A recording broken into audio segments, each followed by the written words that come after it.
Guys हम हमारे day to day life में इस प्रकार के सेंटेंसेस की बहुत यूज करते हैं जहां पर हम कहते हैं कि जब तक तुम गालियां बोलोगे तब तक मैं तुम्हें पीटता रहूंगा। जब तक बारिश होती है तब तक हमें इस बिल्डिंग के नीचे रुकना चाहिए। तुम्हें तब तक किराया देना पड़ेगा जब तक तुम यहाँ रहोगे। गाइज इस प्रकार के सेंटेंसेस में आपने नोटिस किए होंगे जब तक और तब तक इन दोनों कॉमन है। इस प्रकार के सेंटेंसेस को हम इंग्लिश में कैसे कहेंगे? चलिए सबसे पहले इसके स्ट्रक्चर जान लेते हैं। स्ट्रक्चर में पहले आपको यूज करना पड़ेगा एज लॉन्ग एज, इसके बाद आपको लिखनी पड़ेगी फर्स्ट सेंटेंस, इसके बाद एक छोटा सा कॉमा यूज कर देनी है और इसके बाद आपको लिख देनी है सेकेंड सेंटेंस।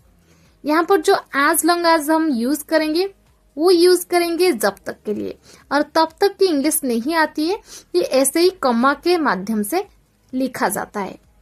चलिए कुछ एग्जाम्पल के मदद से इसे और भी बेहतर समझने की कोशिश करते हैं। जब तक तुम गालियां बोलोगे तब तक मैं तुम्हें पीटता रहूंगा। As long as you abuse, I shall continue to beat you. As long as you abuse, I shall continue to beat you. Next example, जब तक मैं यहाँ हूँ तब तक मैं तुम्हारी मदद करूंगी।